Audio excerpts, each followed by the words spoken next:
I was born in Kingston, Jamaica, to musical parents, and my dad was one of the road managers at times for Bob Marley, and my mom was a music producer. We were Rastafarian in nature, and that's, we did not, just didn't go to church.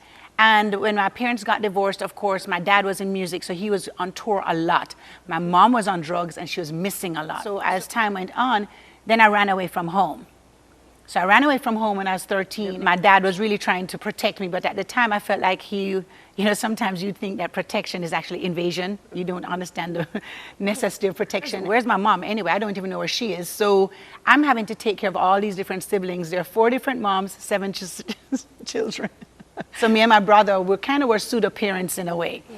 And so during the time that my mom, sometimes when she was on drugs and because she had custody of us, sometimes I had to live in Trenchtown, which is one of the ghettos in Jamaica.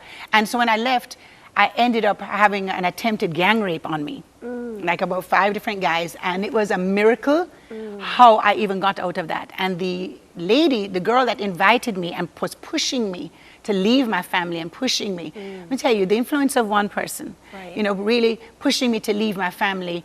These were her friends, and she locked herself in the restroom while this was happening to me. And I do not know what happened. Again, I did not know God.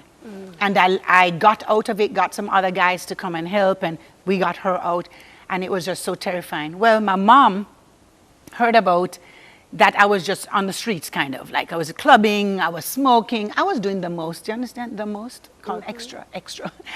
And so she took me and I went and lived with her at this time. So I was back and forth between the 2 of them. And there was another girl across the street. Her name was Tamara Chung. And she kept inviting me to church. I went to this youth group at Church on the Rock. It's on Clifton Drive in Kingston, Jamaica. And when I went there, I sat in the back in the dark. And the preacher man decided to preach on John 3:16. Now, I hope I don't cry because I just got my makeup done. And so his name was Andrew Keene, who was a youth pastor. And he preached on John 3:16, for God so loved the world.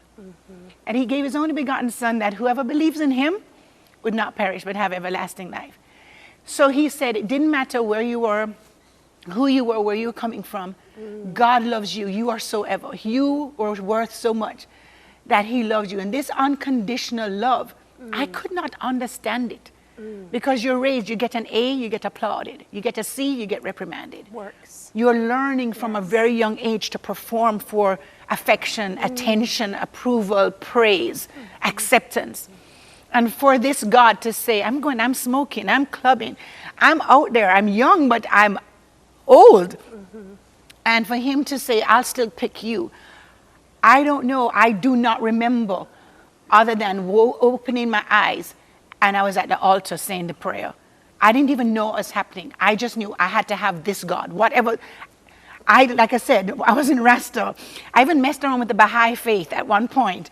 I'm in an Anglican school. I came up in a Jewish private school. I have the I Ching and Chinese culture going on with me. And yet, this Jesus here, I had to have this Jesus.